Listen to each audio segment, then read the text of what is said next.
যেন চরাচরম তৎপদং দর্শিতং যেন তস্मै শ্রী গুরবে নমঃ। গুরুর্ব্রহ্মা গুরুর্বিষ্ণু গুরুদেব মহেশ্বর গুরুরেব পরম ব্রহ্ম তস্मै শ্রী গুরবে নমঃ। অজ্ঞানতিমিরান্ধস্য জ্ঞানাঞ্জনশলাকয়া চক্ষুरुन्मिलितं येन तस्मै श्री गुरवे नमः। ॐ नमो ब्रह्मण्यदेवाय गो ब्रह्मणहिताय च जगद्गृहाय कृष्णाय गोविन्दाय नमो नमः। ओम सरस्वती महाभागे विद्ये कमललोचने विश्वरूपे विशालाक्षी विद्यां देहि नमोस्तुते। जय श्री कृष्ण चैतन्य प्रभु नित्यानंद श्री अद्वैत गदाधर शिवासादि गौर भक्तवृंद। हरे कृष्ण कृष्ण कृष्ण हरे हरे हरे राम राम राम हरे हरे हरे कृष्ण कृष्ण कृष्ण हरे हरे हरे राम राम राम हरे हरे हरे कृष्ण कृष्ण कृष्ण हरे हरे हरे राम राम हरे हरे। শ্রীমঙ্গলের পুণ্যভূমি রাজাপুরের আজকের এই পুণ্যস্থানে বিদ্যাশ্রী যুব সংঘ কর্তৃক আয়োজিত শ্রী শ্রী সরস্বতী পূজা উপলক্ষে আলোচনা অনুষ্ঠানে উপস্থিত আছেন পরম শ্রদ্ধাভাজন জ্ঞানী গুণী পিতৃস্থানীয় মাতৃস্থানীয় ভক্তবৃন্দ, শিক্ষার্থী ভ্রাতা ভগ্নীরা, আমার অগ্রজ অনুজ তুল্য শিক্ষার্থীবৃন্দ, ভক্তবৃন্দ, সকলকে আত্মজ্ঞানে আমার প্রণতি জ্ঞাপন করি।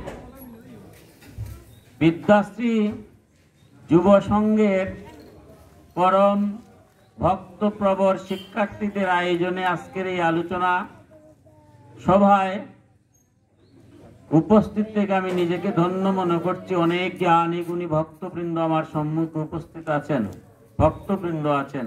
ভক্তদের চরণধুলি নেওয়ার আমার সুযোগ হলো। আমি জ্ঞানহীন, আমি ভক্তহীন। আমার আলোচনায় অনেক ভুল ভ্রান্তি হবে, কিন্তু আমি আপনাদেরই সন্তান, আমি আপনাদেরই ছোট ভাই।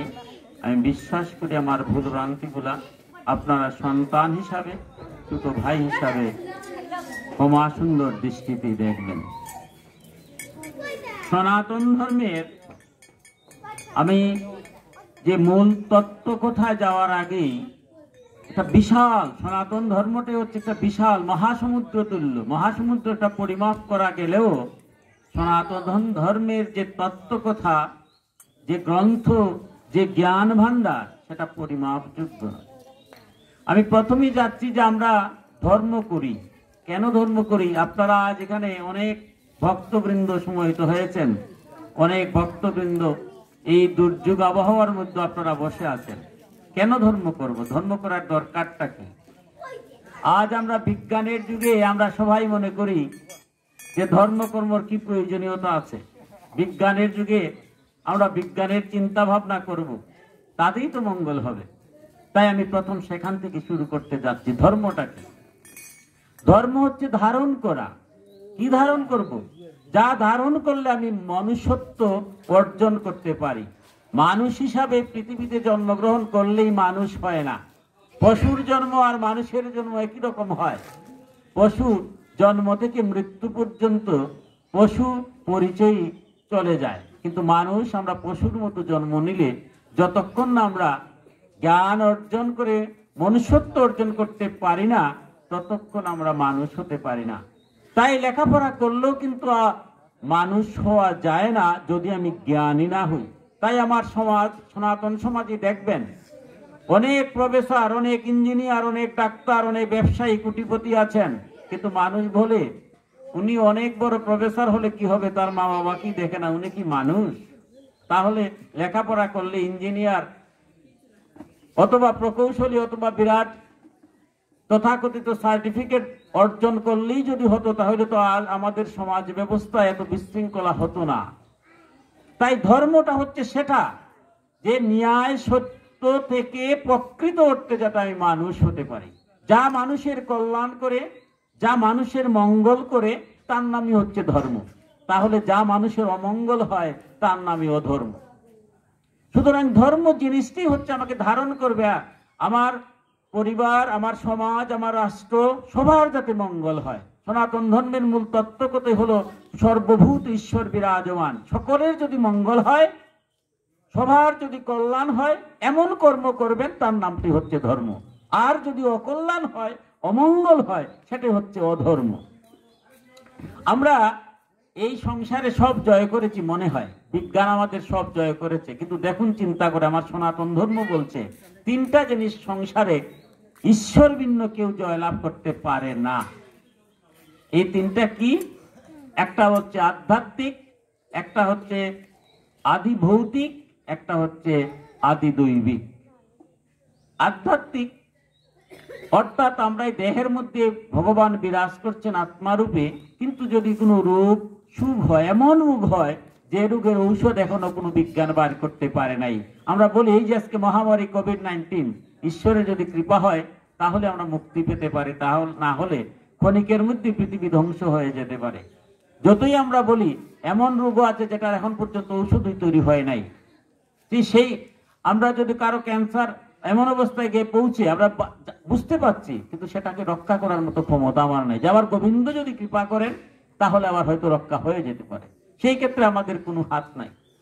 আদি দৈবিক, দৈবক্রমে হঠাৎ এই মুহূর্তে যদি ভূমিকম্প আসে, আমার কোটি টাকা আছে, আমি অনেক বড় জ্ঞানী হই, আমি কি ভূমিকম্প থেকে বাঁচতে পারবো যদি ভগবান আমারে না রক্ষা করে? পারবে না। আর হচ্ছে কি আদি ভৌতিক, কোন ভূত মানে জীব থেকে যে কোনো মুহূর্তে আমি বিপদ, রাস্তা দিয়ে যাচ্ছি, কত শৃগাল আছে, কুকুর আছে, সাপ আছে, বিভিন্ন জন আমাকে হয়তো হঠাৎ করে আক্রমণ করে ফেললো, যার কারণে আমার মৃত্যু হতে পারে। সেখান থেকে রক্ষা পাওয়ার মতো গোবিন্দ ছাড়া আর কেউ হতে পারে না। আর এখন তো সবচেয়ে বড় ভয় হচ্ছে মানুষই মানুষের সবচেয়ে বেশি বিপদ। আজ এই সংসারে যত মানুষের অশান্তি যারা করছে, তারা তো মানুষরূপী পশুরাই। তাহলে মানুষে মানুষের যদি এমন, পৃথিবীতে যত ধর্ম আছে সব ধর্মই বলছে মানুষ শ্রেষ্ঠ, মানুষের মঙ্গল, মানুষের কল্যাণ করো, কিন্তু আমরা কি সেটা করি? যদি করতাম তাহলে তো এত সমস্যা হতো না। মানুষে মানুষে এত কুণ্ডল, এত দ্বন্দ্ব, হিংসা, বিদ্বেষ, সেটা তো বিজ্ঞানের কোনো একটা যন্ত্র যদি আবিষ্কার হতো অথবা ইঞ্জেকশন দেওয়া হতো, তো সারা বিশ্বের তো শান্তি হয়ে যেত। আজ সারা বিশ্বের মধ্যে যে অশান্তির মূল কারণটি হচ্ছে মানুষে মানুষে হিংসা, নিন্দা, দলাদলি। এই কারণ আমার মধ্যে ভূতটা নাই, আমি বুঝি না আমার ভিতর ঈশ্বর আছেন, আমি যাকে মারছি তার ভিতর ঈশ্বর আছেন। এই বুধ শক্তি যদি না আসে তাহলে কি আমার এই বিজ্ঞান দিয়ে আমার এই শান্তি আসবে? শান্তি আসবে না। পারিবারিক শান্তি বলুন, পাড়া প্রতিবেশী শান্তি বলুন, রাষ্ট্রের শান্তি বলুন, যদি ধর্মের প্রকৃত মর্মার্থ আমরা না বুঝি তাহলে অর্থ বিজ্ঞান দিয়ে শান্তি আসে যায় না। তাই ধর্মটা আমরা পালন করছি আমাদের নিজেদের স্বার্থে, যাতে আমার ব্যক্তি জীবন সুন্দর হয়, পারিবারিক জীবন সুন্দর হয়, সমাজ জীবন সুন্দর হয়, রাষ্ট্র জীবন সুন্দর হয়। কারণ এই সুন্দর পরিবেশ করতে গেলে আমার ধর্মের মর্মকতা আমার জানতে হবে, এবং ধর্মের মূল কথাই হচ্ছে কল্যাণ করা। এবার আমরা আসছি সনাতন ধর্মে। সেই ধর্ম ভগবানকে জানতে গেলে আমার কি করতে হবে? আমার সনাতন ধর্মে অনেক সময় আমাদের মনে হয় আমরা মনে আজ সরস্বতী মায়ের পূজা করছি, এক সময় আবার লক্ষ্মীর পূজা করি, এক সময় কালীর পূজা করি, এক সময় দুর্গার পূজা করি, কৃষ্ণের পূজা করি। আমরা কি বহু ঈশ্বরে বিশ্বাসী? আমার সনাতন ধর্মে কি বলছে? সনাতন ধর্মে বহু ঈশ্বরে বিশ্বাসী আমরা নই। আমাদের সনাতন ধর্মের মূল তত্ত্বগত হচ্ছে এক ঈশ্বর, একমেব অদ্বিতীয়ম, আমি এক, আমার কোনো দ্বিতীয় নেই। তাহলে আমরা যে এত পূজা করি, এবার বেদ বলছে বিপ্রদা বহুধা বদন্তি, বিপ্রগণ জ্ঞানীগণ আমাকে অর্থাৎ ভগবানকে বিভিন্ন রূপে বিভিন্ন ভাবে আমাকে ডাকে। অর্থাৎ সনাতন ধর্ম একই ঈশ্বর, সর্বং খলিদং ব্রহ্ম, সর্বত্রই তিনি ব্রহ্মস্বরূপ, যিনি সর্বত্র ত্রিভুবনে বিশ্ব ব্রহ্মাণ্ডে বিরাজমান মান, যিনি সহস্র শীর্ষা পুরুষ সহস্রাক্ষ সহস্রপাদ ভূমি সর্বতবৃত্তাত্মতিষ্ঠত সামগুলন। তাকে কি আকার দেওয়া যায়? তাহলে তো আকার দেওয়া যায় না। তাহলে আমাদের পরম ব্রহ্ম যিনি, তিনি ব্রহ্ম মানে হচ্ছে নিরাকার, নিরাকার যিনি তিনি পরম ব্রহ্ম, তিনি ঈশ্বর। এবার সেই ঈশ্বর যখন ঈশন ক্রিয়ার দ্বারা এই বিশ্ব ব্রহ্মাণ্ড সৃষ্টি করলেন, তখন তিনি তিনটি ভাগে ভাগ হলেন। একই যখন আমরা তিনজনে মিলে এক, তখন বলছি ঈশ্বর বা ব্রহ্ম। যখন তিনি ভাগ হলেন তখন হলেন ব্রহ্মা বিষ্ণু মহেশ্বর, অর্থাৎ একই জন। অত্যন্ত ভাগবতে মধুর ভাবে সেগুলো ব্যাখ্যা করেছে। আমাদের সনাতন ধর্মের প্রতিটা গ্রন্থে 18টা পুরাণ কি মধুর ভাবে সেটা ব্যাখ্যা করেছে, উপনিষদে ব্যাখ্যা করেছেন। যখন তিনি সৃষ্টি তত্ত্বে থাকেন তাকে আমরা ব্রহ্মা বলছি, দেখি যখন তিনি পালন কার্যে থাকেন তখন তিনি বিষ্ণু, আর যখন তিনি ধ্বংসলীলায় তখন তিনি দেবাদিদেব শিব। তাহলে তিনটা রূপ নিয়েছেন তিনটি কাজের জন্য। ঠিক তেমনি ভাবে এই তিনজনের সৃষ্টি, স্থিতি এবং সংহার, এই তিনটি ক্রিয়া করতে গেলে আরো অনেক কাজ করতে হয়। এই কাজগুলা এক একটা শক্তি, এই শক্তিদেরকে আমরা সনাতন ধর্মে বলছি দেবতা। এই যে আমরা পূজা করছি, 12 মাসে 13 পূজা হচ্ছে, ভগবানের এক একটা শক্তির আরাধনা করছি। আমরা যারা সংসারে আছি আমাদের বিদ্যারও প্রয়োজন, ধনেরও প্রয়োজন, শত্রু নাশের জন্য আমার বলেরও প্রয়োজন। তাই সেই হিসাবে আমাদের ধনের জন্য লক্ষ্মীর পূজা করছি, তখন আমরা পরমেশ্বরকে লক্ষ্মী নামে আরাধনা করছি। যখন শত্রু বধের জন্য তখন তিনি দুর্গা দা শক্তি মহামায়া, যখন জ্ঞান অর্জনের জন্য তখন তিনি সরস্বতী। আমি সরস্বতী তত্ত্ব সম্পর্কে একটু পরে যাচ্ছি। এবার হচ্ছে এইভাবে আমরা বিভিন্ন দেব দেবীর পূজা করলেও একই ঈশ্বরকে যে যথামাং প্রপত্যন্তে তাং তথৈব প্রজন্মহম, যেইভাবে যেই লোক ভজে প্রাপ্ত মোরে সেইভাবে সদা আমি বোঝাই তাহারে। এবার সেই গীতার যে কথাটা, যে যারা বিভিন্ন সকাম যারা, তারা বিভিন্ন দেব দেবতার পূজা করে ভগবান শ্রীকৃষ্ণ বলছেন। এবার অনেকে বলতে পারেন তাহলে আমরা সকাম হব না, আমরা নিষ্কাম হয়ে যাব, আমরা কোন দেব দেবীর পূজা করব না। ভগবান তো তাই বলেছেন গীতায়, কিন্তু আমরা যারা সংসারে আছি আমরা কি এটা সম্ভব? আমার ব্রহ্মচর্য, গারস্থ, প্রাণপ্রস্থ এবং সন্ন্যাস, এই 4টা মধ্যে দিয়ে আমাদের সনাতন ধর্ম। এবং সংসার ত্যাগ করতে কলিকালে মহাপ্রভু সহ সবাই কলিক ব্রহ্মবৈবর্ত পুরাণ সহ সমস্ত কিছু নিষেধ করেছে। কলিকালে সন্ন্যাস হয় না। কেন হয় না? কারণ নিজের ভিতরে ভোগের লালসা, আর বাইরে দিয়ে আমি পোশাক পরলাম, আমি সন্ন্যাসীর ভেষ, এটা সম্ভব না কলিকা। তাই বলছে সবকিছু শাস্ত্রসম্মত রেখে ব্রহ্মচর্য আশ্রমে আজকে যে শিক্ষার্থীরা জ্ঞান অর্জন করবে, তাই সরস্বতীর পূজা করছে। গারস্থ আশ্রমে আমরা আছি, ধনের প্রয়োজন, আমরা লক্ষ্মীর পূজা করি। অর্থাৎ আমরা চাই না কত না চাই, তবে সেই চাওয়াটা যেন সঠিকভাবে হয়, ন্যায় সঙ্গত হয়। এই জন্য আমরা বিভিন্ন দেবদেবী, আমরা তো চাই না কতটা নাই, মুখে বললাম চাই না, অন্তরে চাওয়ার বিশাল বাসনা, তাহলে তো হবে না। তাই সনাতন ধর্ম বলছে যারা সংসারী জীব আছেন তারা সমস্ত দেবতাদের পূজা করেন, আমরা চাই। এবার প্রশ্ন হলো যে আমরা এই ভগবানকে কিভাবে পাবো, কিভাবে আরাধনা করব? আমাদের সনাতন ধর্মে যখন অনাদিকালে প্রথম যখন শুরু হলো তখন কিন্তু আমাদের মূর্তি ছিল না, মূর্তি আরো পরে আসছে। প্রথমেই পরম ব্রহ্মের ধ্যান করেছেন মুনি ঋষিরা, মনটা স্থির ছিল, অস্থির ছিল না। আমরা যখন ধ্যান করি তখন কিভাবে করি? চোখ মুজে দুই চোখের ঠিক মধ্যস্থ নিয়ে আরাধ্য দেবতাকে চিন্তা করি, কিন্তু আরাধ্য দেবতার কথা তো আর আসে না। চোখ মুজলেই বিষয় বাসনা সব এসে আমার শরীরের মধ্যে, মনের মধ্যে সামনে চলে আসে। তাই মুনি ঋষিরা দেখলেন ধীরে ধীরে যখন জ্ঞান কমছে, তারা কি করলেন? তখন প্রথম শুরু হলো শিলা। আমরা দেখবেন যে আমাদের নারায়ণ শিলা, বিষ্ণু, শিব, আমরা যত পূজা পার্বণ হয় ওই শিলার মধ্যে কিন্তু পূজা হয়। অর্থাৎ নারায়ণ শিলা, গণ্ডকী নদীতে যে নারায়ণ শিলা, সেই নারায়ণ শিলার মাধ্যমে পূজা শুরু হলো। এই নারায়ণ শিলা বা শিবলিঙ্গ যে, সেটা কিন্তু চোখ, নাক, মুখ কিছু আছে? অর্থাৎ কিছুই নাই। অর্থাৎ পরম ব্রহ্মের তো কিছু নাই, তাই শিলারও কিছু নেই। কিন্তু দেখা গেল আরো কিছুদিন পরে ধীরে ধীরে মানুষের মন তাতেও অস্থির হয়ে যায়, চঞ্চল হয়ে যায়, স্থির হচ্ছে না। এবার কি হলো? এবার বিভিন্ন প্রস্তর দিয়ে ভগবানের মূর্তি বানানো হলো। ধীরে ধীরে আমরা কাঠ দিয়ে মূর্তি তৈরি করলাম। আবার দেখা গেল চিত্রপটের মধ্যে আলোচনা হচ্ছে। এক পর্যায়ে গিয়ে আমরা কি করলাম? মৃণ মাটি দিয়ে তৈরি করে মায়ের মূর্তি মিলিয়ে ভগবানের পূজা করছি। কিন্তু যখনই আমরা পূজা করতে যাচ্ছি তখনই আমরা ধ্যান আছে প্রত্যেক দেবতার মধ্যে।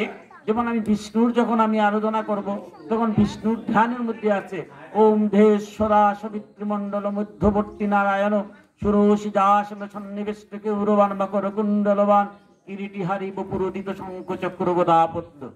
সেই ধ্যান অনুসারে মূর্তি তৈরি করা হয়। দুর্গা পূজা হলে অতসী বর্ণের, মা সরস্বতী পূজা হলে শ্বেত বর্ণের। আমি প্রথম মাকে প্রণাম করে আমার খুব ভালো লাগলো। আমি আভূমি প্রণত প্রণাম জানাই বিদ্যাশ্রী যুব সংঘের সকল শিক্ষার্থীদের এবং তাদের সকল উপদেষ্টা কার্যকরী কি, যে আজকের যুগে আমরা একেবারে তামসিকতায় মত্ত হয়ে গেছি, কিন্তু আপনারা সেই তামসিকতায় মত্ত হন নাই। ধ্যান অনুসারে শ্বেত, আজকে যে ধ্যান অনুসারে যে শ্বেত বর্ণের আমার মা সরস্বতী মূর্তি, তার এগুলো কারণ আছে, আমি একটু পরে যাচ্ছি এগুলা। আমরা সনাতন ধর্মের প্রত্যেক মূর্তি কিভাবে হবে, সেই মূর্তির ধ্যান অনুসারে আচার্য যারা আছেন তারা সেই মূর্তিগুলা তৈরি করতেন। আজকের যুগে আমরা অনেকেই, আচার্যরাও অনেকটা হয়তো পূজা করছেন না, পূজা অনেক বাড়ছে, আমরা অনেক শিল্পীরা পূজা করছি। আর এই শিল্পীরা যখন পূজা করতে আসছে, মূর্তি করতে, যার যেটা করা ইচ্ছা না, আমাকে ক্ষমা করবেন আমি বলতে বাধ্য হচ্ছি, যার যে কর্ম সে করতে হয়। যে ধ্যানই জানে না সরস্বতী, সে সরস্বতীর মূর্তি কিভাবে তৈরি করবে? আর আমরাও আবেগ আপ্লুত হয়ে তাদেরকে দিয়ে তৈরি করাই মূর্তি। তারা কি করে? অত্যন্ত দুঃখ হয়, কষ্ট হয়। আজকে দেখুন, আজকে ইন্টারনেটের যুগ, সরস্বতী পূজার দিন সারা বিশ্বের সরস্বতী মূর্তি আপনারা দেখতে পারবেন চোখের সামনে। কয়টা মূর্তি ধ্যান দেওয়া হয়? আমার মঙ্গল কিভাবে হবে? যার যেভাবে খুশি সেভাবে ইচ্ছা করে, কারণ যারা তৈরি করার যোগ্য নয়, আবার ক্ষমা করবেন আমরাও যোগ্য নয়। আমরা বলার সময় যদি বলে দিতাম যে আপনি ধ্যান অনুসারে মূর্তি তৈরি করেন, আবার যারা আমরা পুরোহিত আছেন ক্ষমা করবেন, পূজা করব আমরা, যেহেতু পূজার একটা টাকা দক্ষিণ আমি নেই, আমি দায়বদ্ধ। যজমান যখন পূজা দিয়ে দেয় আমাদের সনাতন ধর্ম অনুসারে, বাদ বাকি আর কিছু জানে না, সব পুরোহিতের উপরে বর্তায়, সেটাই সনাতন ধর্ম।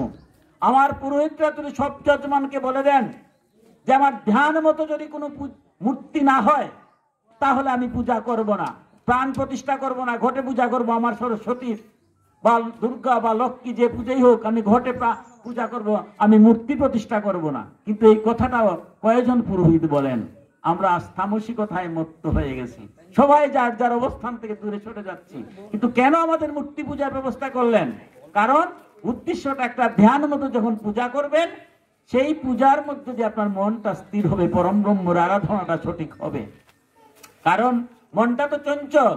কাম, ক্রোধ, লোভ, মোহ, মদ, মাৎসর্য, ষড়রিপু।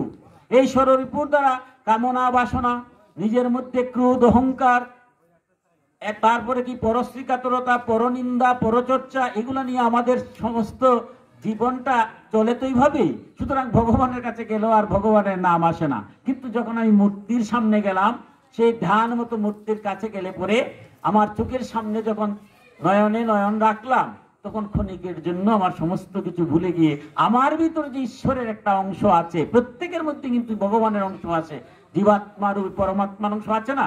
আপনার কাছে যতক্ষণ ভগবান আছে ততক্ষণ আপনাকে আমি মায়া করছি, আমাকে আমি মায়া করছেন।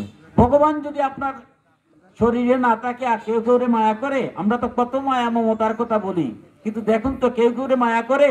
এই যে আমি এখানে বসে আছি, এই মুহূর্তে যদি আমি মারা যাই, কথাটা শুনলে একটু খারাপ লাগে, কিন্তু মারা তো যাবই, এটা কি খারাপের কিছু নাই, ধ্রুব সত্য।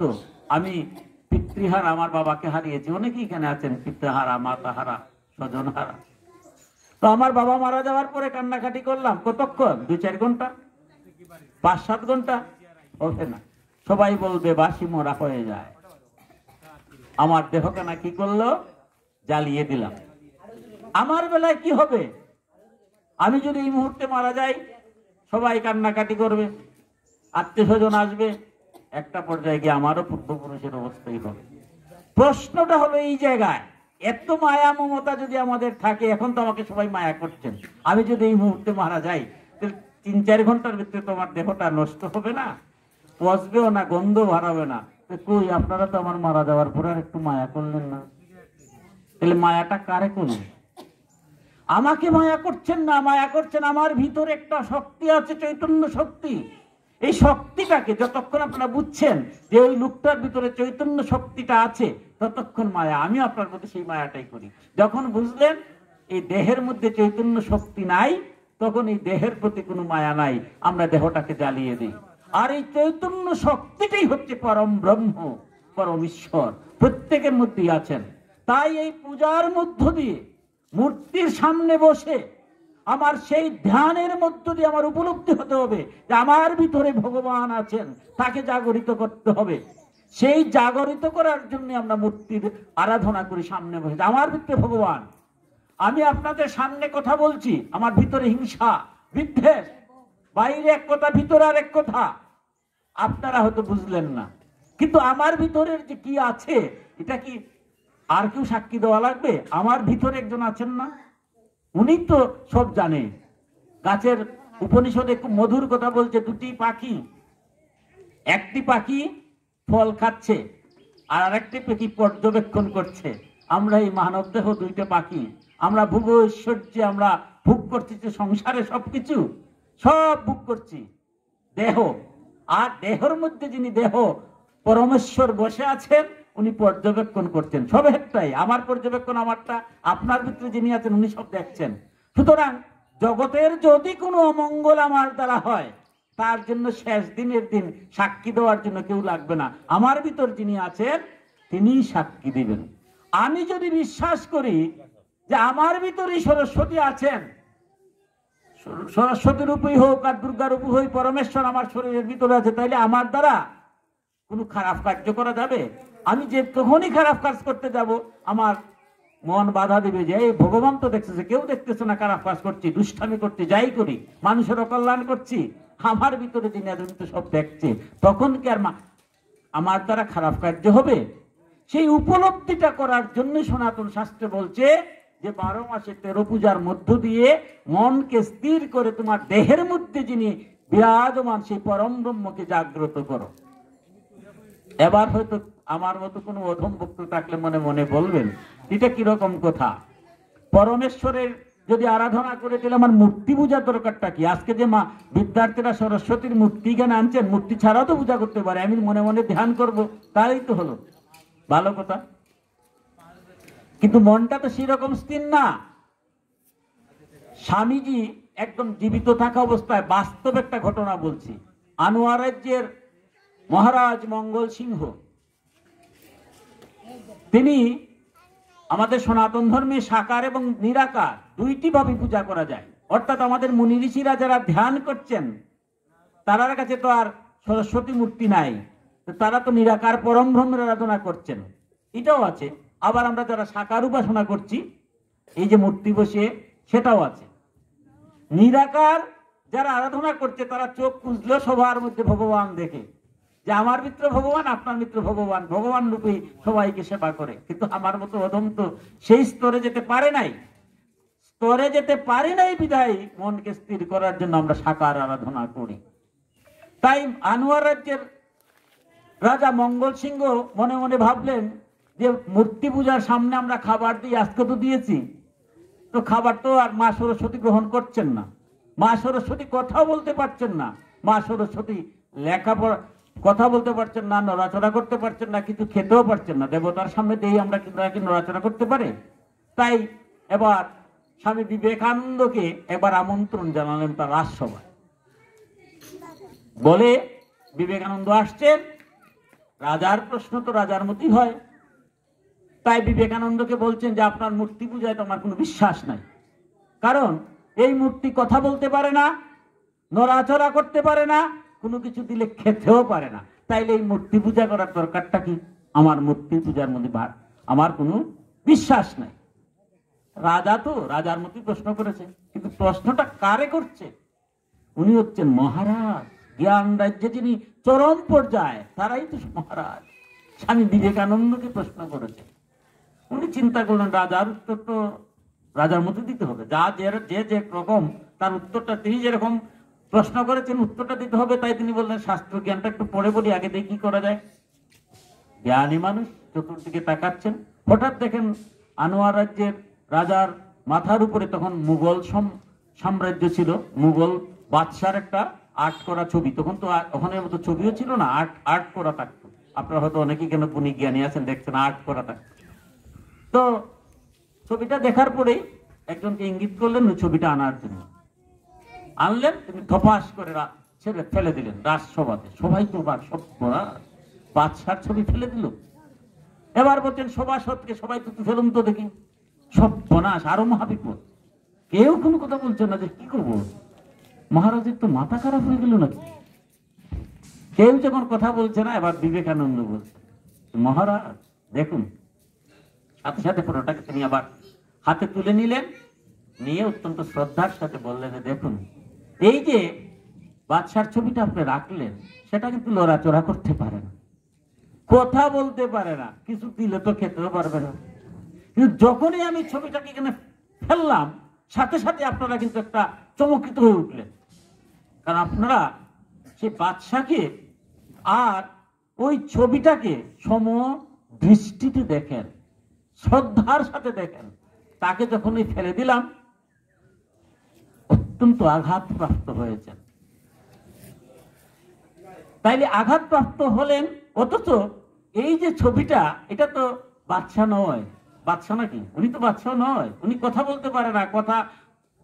তাহলে আপনারা কেন এত চমকিত হলেন, কেন এত আঘাত পেলেন? এবার তো মঙ্গল সিংহ বলছে সর্বনাশ, কাকে কি কোনো প্রশ্ন করলাম, চুপ করে বসে আছেন, কিচ্ছু বলছেন না। যাই হোক, উনি বললেন ভাবুক মহারাজ কি বলে।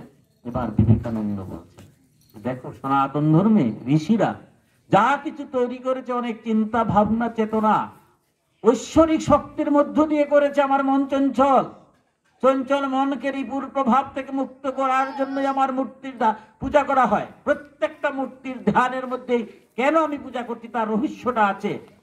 যত পূজা হয় সমস্ত দেবতার কেন পূজা করছি তার এই মূর্তির মধ্যে আমার প্রকাশিত হয়। সেই মূর্তি কথা না বললেও, নড়াচড়া না করলেও, কোনো কিছু দিলে খেতে না পারলেও, সেই মূর্তির মধ্য দিয়ে আমি পরমেশ্বরকে পাওয়ার চেষ্টা করি। এবং সেই মূর্তির সামনে যা কিছু দেই, ভগবান বলছেন আমি ভক্তের মুখে খাই। এই যে মহাপ্রসাদ বিতরণ করছেন আপনারা, কারণ সেটা সনাতন ধর্ম বলছে আমি সমস্ত জীবের মধ্যেই তো ভগবান আছেন। তাহলে আমার প্রসাদ ভক্তরা যখন খায়, ওই ভক্তের মুখ দিয়েই আমি খাই। তাই তিনি মুক্ত কণ্ঠে ঘোষণা করলেন, পুতুল পূজা করে না কো হিন্দু, কাঠ মাটি দিয়ে গড়া, মৃন্ময় মাঝে চিন্ময় হেরে হয়ে যায় আত্মহারা। তাই এই মৃন্ময়ী দিয়ে মাটি দিয়ে তৈরি মূর্তির মধ্য দিয়ে আমি চিন্ময়কে পাওয়ার চেষ্টা করি, আমরা আত্মহারা হয়ে যাই। তাই আমরা মূর্তি পূজা করি এবং মূর্তি পূজার মধ্য দিয়ে ভগবানকে পাওয়ার চেষ্টা করি। এবার আমরা চলে যাব সেই আজকের যেহেতু দিনটা সরস্বতী পূজার দিন, আমি সরস্বতী পূজার দিকে ধাবিত হচ্ছি এবং সরস্বতী পূজার তত্ত্ব বলে গীতার সামান্য বলে বক্তব্য শেষ করবো। আবহাওয়াটা ভালো নয়, আবার আরো দুই একটি প্রোগ্রাম আছে।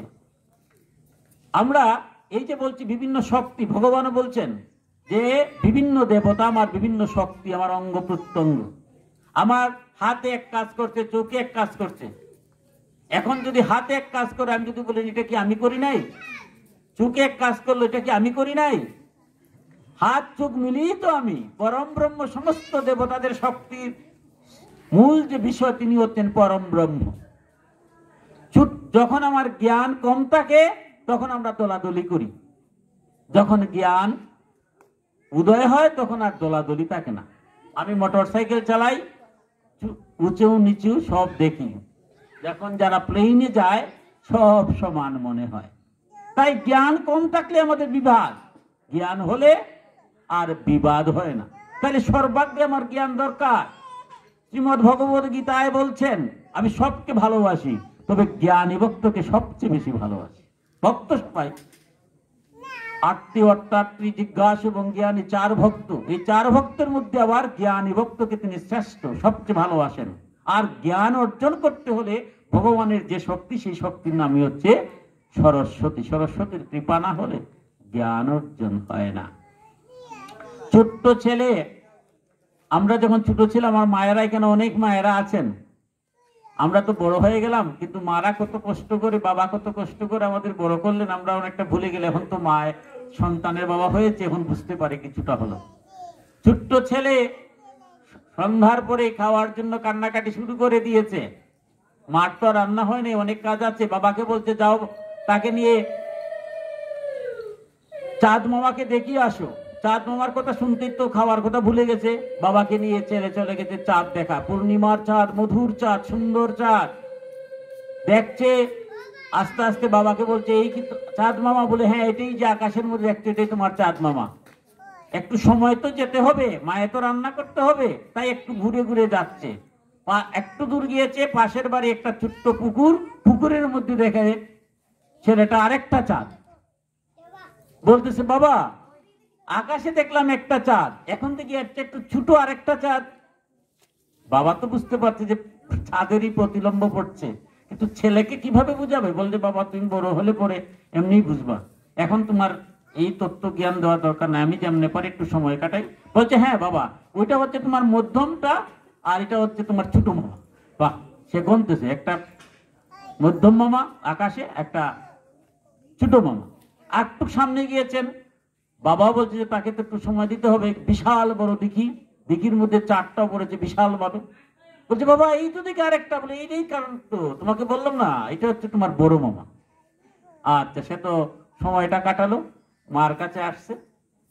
মা এবার খাওয়াচ্ছে। বলছে মা তুমি তো নিজেই জানো না তোমার ভাই কয়টা? বলে কেন? তুমি বললো চাঁদ মামাকে দেখে আয়, তুমি তো বাবা চাঁদ একটাই। বলে কেন রে বাবা, চাঁদ তো একটাই।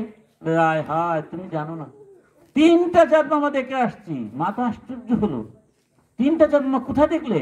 এই যে মধ্যম চাঁদ মামাটা তুমি যেটা চিনো, সেটা ওই আকাশের উপরে আছে।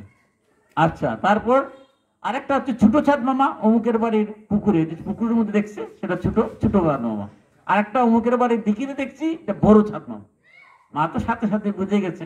মা আর শিশুকে বলছে না যে তুমি জ্ঞানী হও, বড় হও, বুঝবে। তাই যখন শিশু থাকি, জ্ঞানে শিশু, তখন আমরা মনে করি ঈশ্বর বহুজন। যখন জ্ঞান মার্গে যায়, একই চন্দ্রের প্রতিলম্ব সব দিকে পড়ে।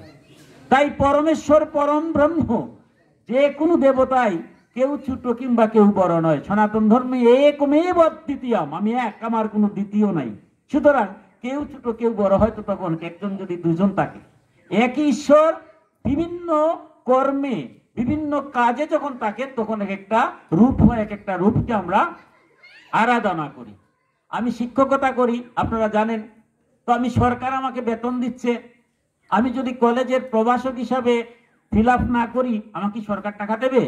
দেবে না। আমি একজন প্রভাষক কলেজের আমাকে বেতন দিচ্ছে। এবার আমার বাড়িতে কিছু জায়গা জমি আছে, সার আনবো, আমি কলেজের পরিচয় দিলে কি কৃষি কর্মকর্তা সার দিবে? আমাকে একটা কার্ড ফিল আপ করতে হবে, আমি কৃষক হতে হবে। আমি কৃষক হয়ে গেলাম, কৃষক হওয়ার সাথে সাথে সার পেয়ে গেলাম। বিকালবেলা আপনার রাজাপুরে হয়তো একটা ফার্মেসি দিলাম সময়টা কাটাবার জন্য। ফার্মেসি হলে ট্রেড লাইসেন্স লাগে। ট্রেড লাইসেন্স কি আমাকে শিক্ষক বা কৃষক হলে পরিচয় দিলে হবে? ব্যবসায়ী হতে হবে। আমি ব্যবসায়ী হয়ে গেলাম। একই ব্যক্তি, শিক্ষকও হলাম, কৃষকও হলাম, ব্যবসায়ী হলাম। নাম হলো তিনটা, কাজও হলো তিনটা। আমার আমার যে পোশাক পরিচ্ছদটা অবশ্যই চেঞ্জ হবে তিনটা কাজের জন্য। তাই বলে কি আমি ব্যক্তি তিনজন হয়ে গেলাম? একই ব্যক্তি। তাই ভগবান যখনই যে কর্মের দ্বারা, যখনই যে শক্তির দ্বারা যে সমস্ত কর্ম করে থাকেন, সেই এক একটা শক্তির নামই হচ্ছে দেবতা। এবার সেই শক্তির মধ্যে আজকে আমরা আরাধ্য যিনি আমাদের শিক্ষার্থীরা করছে সরস্বতী পূজা, সেই সরস্বতী তত্ত্ব সম্পর্কেই যাচ্ছে।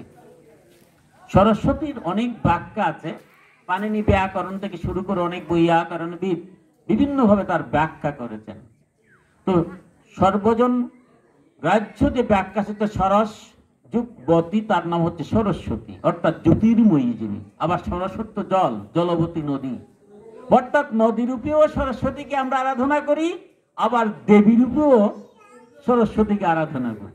আমাদের সনাতন ধর্মের 18 খানা পুরাণ, 4 লক্ষ শ্লোক, স্কন্দ পুরাণ, ব্রহ্মবৈবর্ত পুরাণ থেকে শুরু করে অনেক পুরাণে, সেই পদ্ম পুরাণ, তারপরে বায়ু পুরাণ, সেগুলোতে অনেক মধুর মধুর ব্যাখ্যাগুলা আমাদের করেছে। তো আমরা সেই সরস্বতীর যে বিষয়টা জানি, যখনই ত্রিদেব ব্রহ্মা, বিষ্ণু এবং মহেশ্বর সৃষ্টি হয়ে তিনটি সৃষ্টি, স্থিতি এবং লয়, এই তিনটার মধ্যে কিন্তু বা এর পরবর্তী পর্যায়ে সমস্ত দেবদেবীরা আসছেন। ব্রহ্মা যখন সৃষ্টি কার্যে গেলেন, বিশ্ব ব্রহ্মাণ্ড সৃষ্টি করলেন, তখন দেখলেন যে সৃষ্টি করলেই তো হয় না, জ্ঞানের যদি উদয় না হয় তাহলে সবই বৃথা। জ্ঞানটা হতে হবে, সঠিক জ্ঞান যদি আমি অর্জন না করি, এই পৃথিবীতে আমার মনুষ্য জন্ম বলো কোনো জন্মই, সমস্ত জন্মটাই আমার বৃথা হয়ে যায়। তাই ব্রহ্মাই প্রথম তার হৃদয়ের মধ্যে যে জ্ঞানের স্তুতি করেছিলেন, তখনই সরস্বতীর যে আবির্ভাব হয়েছিল, যে মূর্তি, সেইটাই আমরা সরস্বতী নামে আখ্যায়িত করি। আমরা পদ্মপুরাণে অনেকভাবে তার ব্যাখ্যা দেওয়া হয়েছে। সেই পদ্মপুরাণ মতে দেখা গেছে যে স্বয়ং বিষ্ণুর, আমরা যখন জাগতিকভাবে আসি, একই ঈশ্বর সময়ে সময়ে আমাদের ভক্ত বিলাসের জন্য তিনিও বিভিন্ন রূপ দেখেন থাকেন। যেমন আমরা পুরুষ, আমরা মহিলা, আমরা স্বামী, আমরা স্ত্রী, আমরা কখনো পিতা, কখনো পুত্র, বিভিন্ন পরিচয় হয়।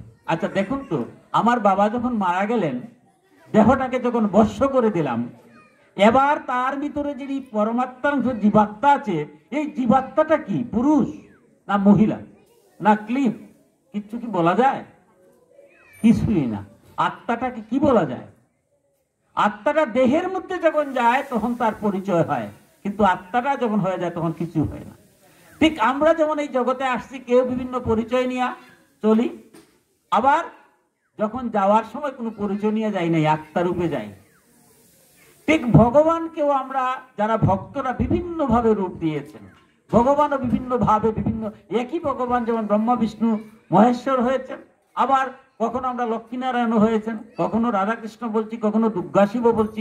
এই যে আমাদের জাগতিক যে বিষয়গুলা, সেগুলো আমরা পুরাণের মধ্যে খুব মধুর ভাবে ব্যাখ্যা করেছেন। আর জগৎকে, ভগবানকে তো আমরা সেইভাবেই ডাকবো। তাই সেই ব্যাখ্যা অনুসারে পদ্মপুরাণে দেখা যায় গঙ্গা সরস্বতী এবং লক্ষ্মী শ্রী বিষ্ণুরই সহধর্মিনী। কিন্তু লক্ষ্মী দীর্ঘদিন শিবের আরাধনা করে স্বয়ং নারায়ণের অত্যন্ত প্রিয় হয়ে গেছিলেন, এবং গঙ্গা সেই কারণেই জগৎকে উদ্ধার করার জন্য নদীরূপে পৃথিবীতে আসছিলেন। গঙ্গা কিন্তু নদীরূপে আসছেন, ভগীরথ, আমি খুব সংক্ষেপে বলছি, ভগীরথ নিয়ে আসছেন। এবং গঙ্গা কিন্তু নদী, সেই নদীকে যখন দেবী রূপে আমরা পূজা করি তখন তিনি গঙ্গা দেবী, আর না হলে তিনি নদী। গঙ্গা আসার সময় অভিশাপ দিয়ে সরস্বতীকে দিয়েছিলেন, যার কারণে সরস্বতীও নদী রূপে প্রবাহিত। আপনারা যারা ত্রিবেণী সঙ্গমে গিয়েছেন, আপনাদের কৃপায় আমি গিয়েছি। ত্রিবেণী সঙ্গম অর্থাৎ প্রয়াগে সরস্বতী, গঙ্গা এবং যমুনা একসাথে মিশেছে।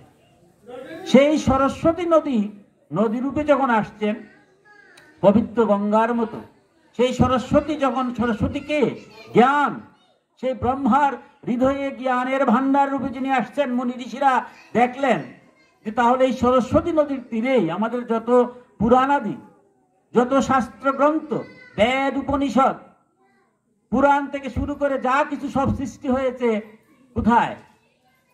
সেই সরস্বতী নদীর তীরেই যারা মুনি ঋষিরা ছিলেন, সেই বদরিকা আশ্রম।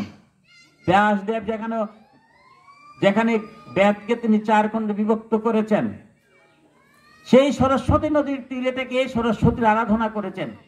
সেই দেবী মূর্তি আমরা যে আজকে ধ্যান করছি, সেটা বর্ণ, এই বর্ণগুলা কিভাবে পেলেন? তারা ধ্যান করে জানতে পারলেন যে ইনি হচ্ছেন জ্ঞানের দেবী সরস্বতী।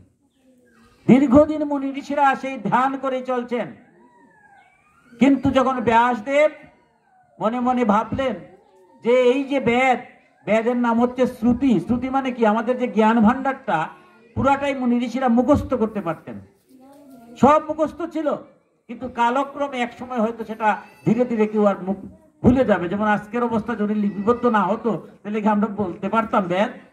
তাই তিনি চিন্তা করলেন বেদকে লিপিবদ্ধ করতে হবে। বেদকে যদি লিপিবদ্ধ করতে হয় আমার জ্ঞানের প্রয়োজন। জ্ঞান ছাড়া এই বেদ, এতগুলা বেদ, এগুলো আমি লিখবো কিভাবে, জানবো কিভাবে? তাই তিনি ব্রহ্মসূত্র লেখার মানুষে যে জ্ঞানের মধ্য দিয়ে তিনি করবেন কাজটা। এবং আমরা জানি যে পুরাণগুলো, 18টা পুরাণ কে রচনা করেছেন? স্বয়ং ব্যাসদেব। সেই ব্যাসদেব কি করলেন? আদ্যাশক্তি, সেই সরস্বতীর জ্ঞানের ভান্ডারকে পাওয়ার জন্য সেই বাগদেবীর আরাধনা শুরু করলেন। আরাধনা করার পর হঠাৎ দৈববাণী হলো যে তোমার যে আরাধনা শুরু করছো জ্ঞান লাভের জন্য, তোমার যে চতুর্দিকে, তিনি যেখানে আশ্রমটা, সেই আশ্রমের চতুর্দিকে বড়ইয়ার একটা নাম হচ্ছে বদরী। সেই বদরীটাকে, এটার নাম হচ্ছে বদরিকা আশ্রম, যেখানে ব্যাস ছিলেন। যে তোমার পাশেই দেখো একটা কুল, অর্থাৎ বড়ই অথবা এই কুলটা আছে, সেই কুলের থেকে একটা গাছ হবে, গাছ থেকে ফল হবে, ফল যেদিন তোমার মাথায় পড়বে সেদিন তোমার সাধনা সিদ্ধি হবে। অর্থাৎ ভগবানকে পাওয়া কি এত সহজ? আপনারা জানেন ধ্যান মার্গ করে আমরা যে একটু ত্রিসন্ধ্যা করি, ত্রিসন্ধ্যা একটু সময় করার যে বিধান একটুখানি আমার মতো পারি না। কারণ আমাদের ত্রিসন্ধ্যার বিধানটা কি? আমার গুরু মন্ত্র দিয়েছেন, বলছে ত্রিসন্ধ্যাটা করবে, বীজ মন্ত্র জপ করবে। জপের বিধানটা কি? শুদ্ধচিত ভাবে আসনে বসে প্রাণায়াম করতে হবে, প্রাণায়াম করে মনটাকে স্থির করবো। প্রাণায়াম যদি ভালো ট্রেনে করেন তাহলে খাওয়া দাওয়া কিছুই লাগে না। এখনো কিন্তু আমাদের যারা কুম্ভ মেলায় গিয়েছেন, আপনাদের কৃপায় আমি কুম্ভ মেলায় গিয়েছি, এই যে কত বছরের মুনি ঋষিরা কেউ বলে না, কোথা থেকে আসে তাও জানে না। লক্ষ লক্ষ মুনি ঋষিরা হিমালয় পর্বত থেকে চলে আসে। এরা কোনো কিছু প্রয়োজন না, খাওয়া দাওয়ার কিচ্ছু প্রয়োজন না, শুধু প্রাণায়ামের মধ্যে এরা বেঁচে আছেন। তো সেইভাবে আমরা কি করি? সন্ধ্যার সময় সন্ধ্যা করতে গেলে গুরুর কৃপায় আমরা 2টা চোখ মুছতে হয়। 2 চোখের ঠিক মধ্যস্থলে ত্রিনয়ন, যেটা এই স্তরে আমার আরাধ্য যে ইষ্ট, তাকে চিন্তা করব।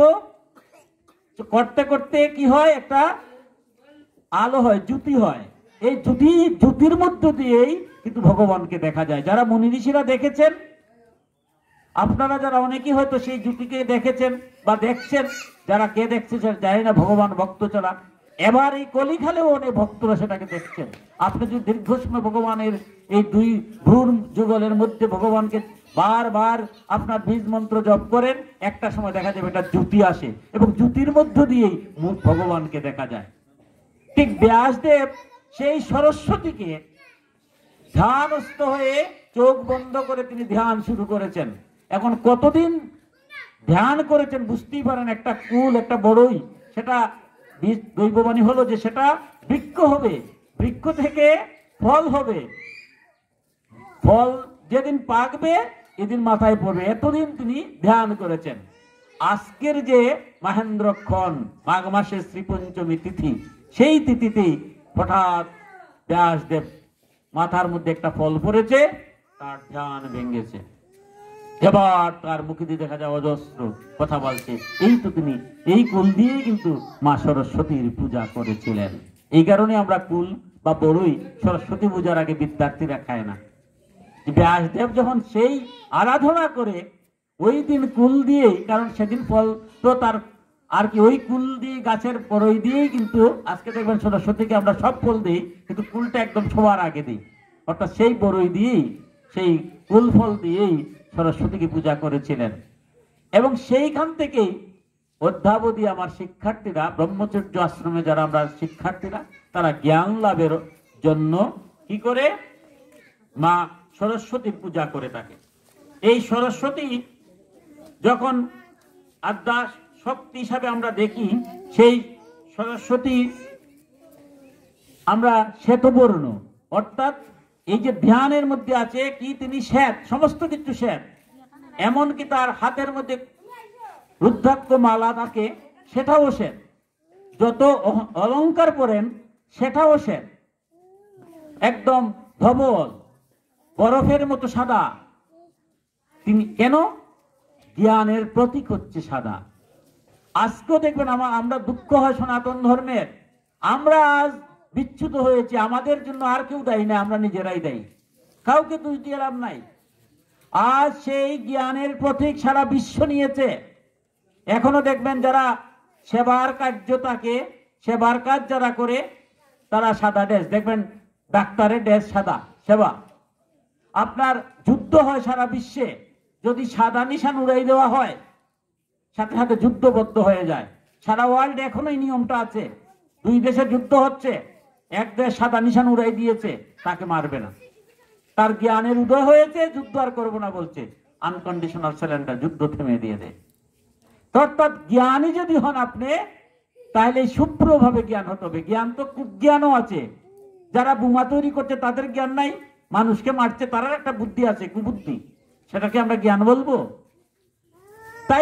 তাহলে কি হবে? আমার প্রকৃত অর্থে যে জ্ঞান, সেই জ্ঞানটা আমার অর্জন করতে হবে। এই জন্যই শুভ্র তার সরস্বতীর মূর্তি, তার একটা বাহন আছে, প্রত্যেকটা বাহনের একটা গুণ আছে, হংস বাহন।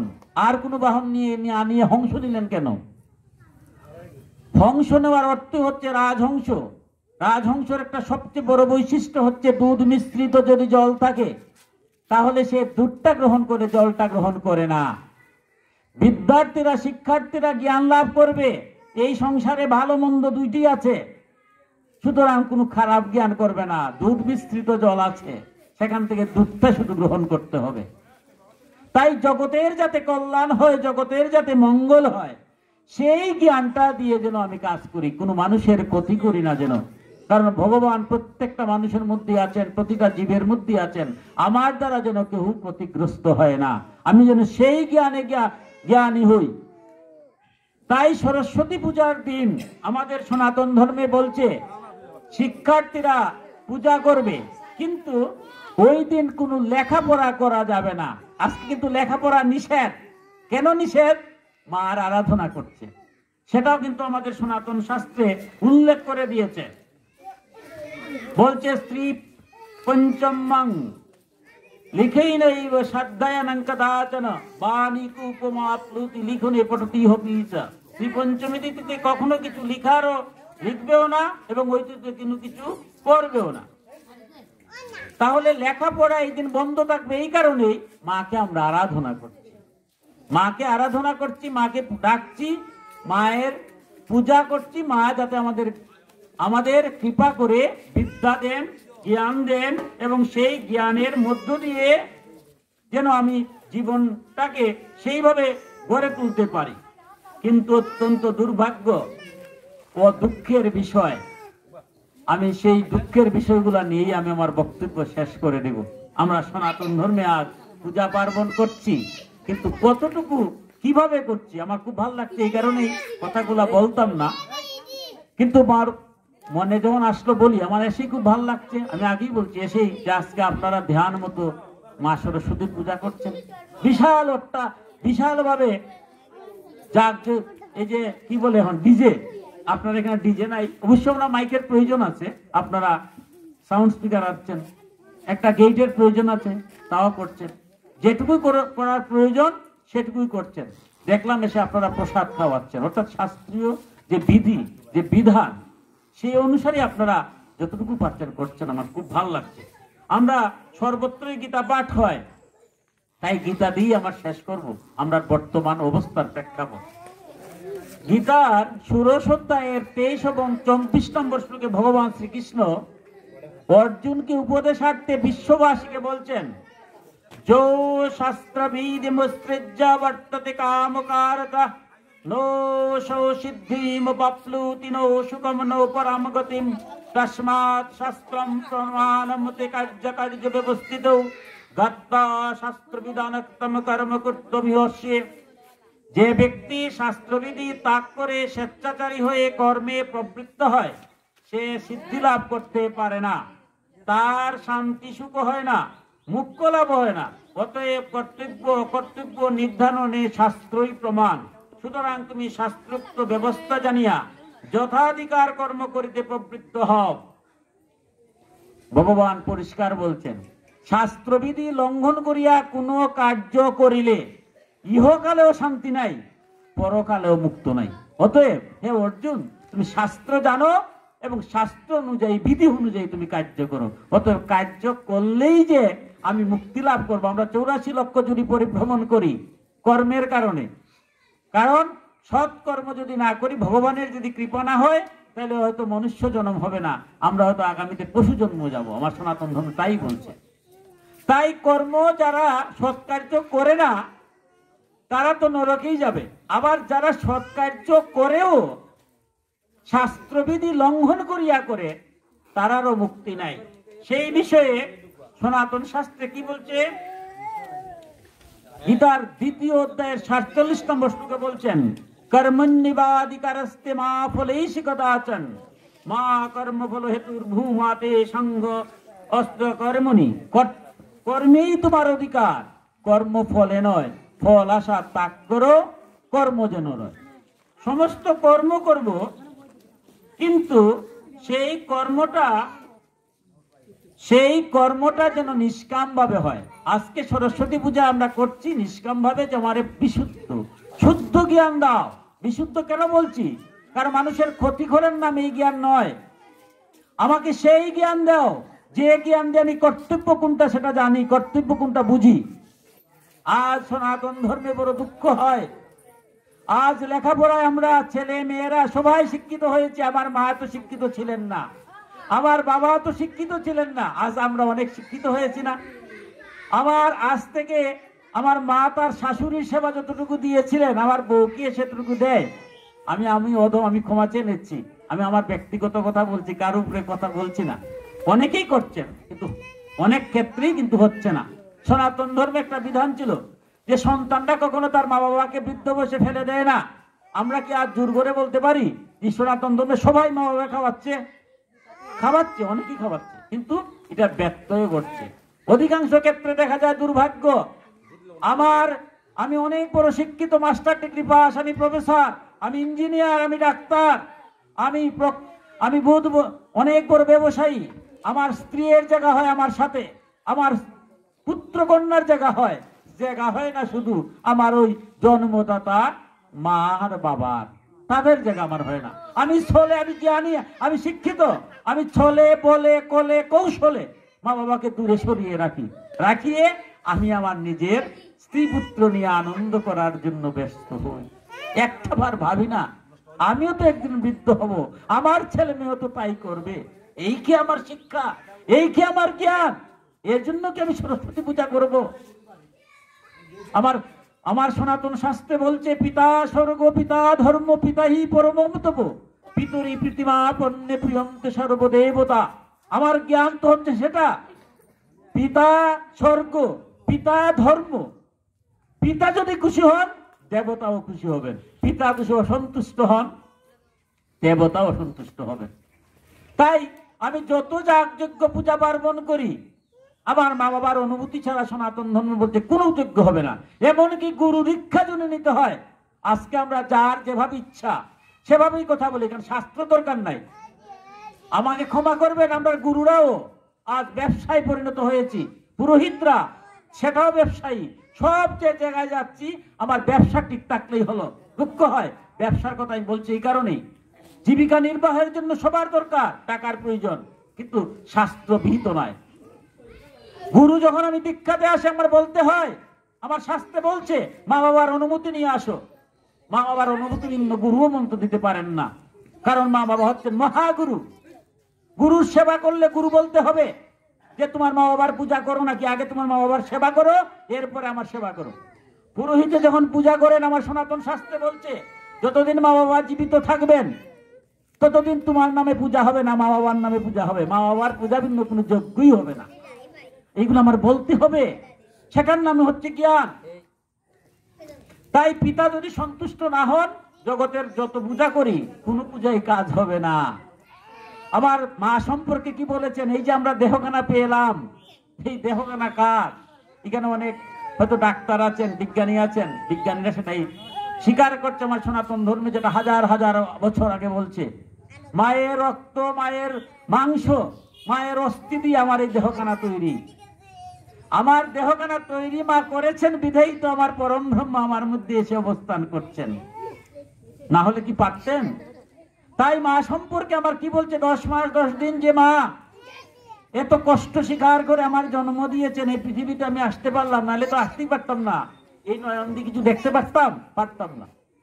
তাই মা সম্পর্কে বলছে, যত প্রসাদ জগৎ দৃষ্টঙ্গ পুণ্য কাম যদাশিসা প্রত্যক্ষ দেবতাই মে তস্মৈ মাতৃ নমো নমো।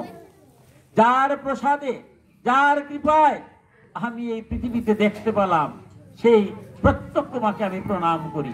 অর্থাৎ কুশির দেবতা মা সরস্বতী আর আমার মায়ের মধ্যে কোনো পার্থক্য নাই।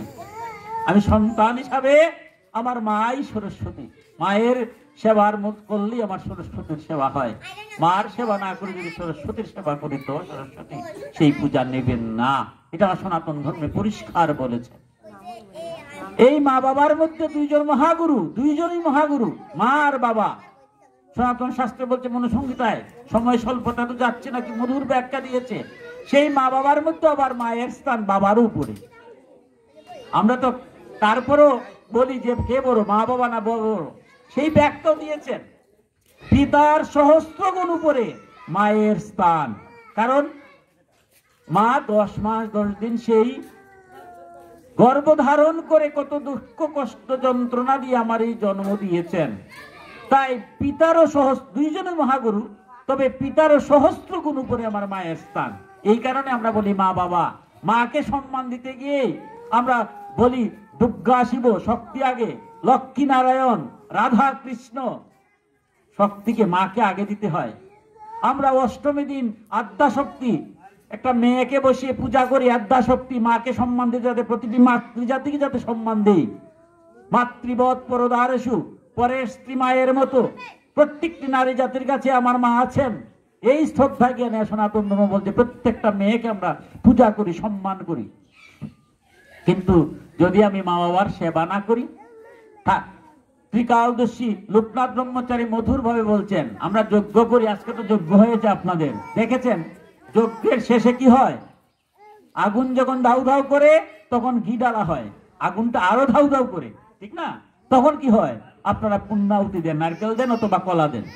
এবার আগুন যদি না থাকে, ছাই আছে, এই যেখানে ছাই দেখতে পাচ্ছি, সেই ছাইয়ের মধ্যে যদি এখন যত ইচ্ছা ঘি ঢালেন, তাহলে কি পুণ্যাহুতি দিতে পারবেন? ছাইয়ের মধ্যে ঘি ঢাললে কি পুণ্যাহুতি দেওয়া যায়? যায় না। তাই মা বাবার সেবা না করে যদি কোনো যজ্ঞ পূজা করা হয়, সেটাও ছাইয়ের মধ্যে ঘি ঢালার মতো কোনো ফল হয় না। সনাতন ধর্ম পরিষ্কার বলছে, মা বাবার পূজার মধ্য দিয়ে যখন যজ্ঞ করবেন, সেটা হবে যজ্ঞ, সেটা হবে পূজা। আর মা বাবার পূজা না করে, সেবা না করে যদি যজ্ঞ হয়, তাহলে ছাইয়ের মধ্যে ঘি ঢালার মতো হয়। তাই সেই তত্ত্ব কথাগুলো আমার জানতে হবে, সেটাই সনাতন ধর্ম বলছে। কিন্তু মাঝে মাঝে আমরা জ্ঞানী, এই যে বলছিলাম জ্ঞানের মধ্যেও মাঝে মাঝে একটু সমস্যা হয়। সেটাও আবার আমার গীতার 2য় অধ্যায়ের 60 নম্বর শ্লোকে ভগবান শ্রীকৃষ্ণ বলছেন, যততো হি অপি কুন্তেয় পুরুষস্য বিপস্মিতা ইন্দ্রিয়াণি মহা প্রমাতি নিহরন্তি প্রসবমনা হে অর্জুন, জ্ঞানী ব্যক্তি মুক্তির জন্য যত্ন করলেও সময়ে সময়ে তাদের মনকে বলবান ইন্দ্রিয় না বলপূর্বক কুপথে লইয়া যায়।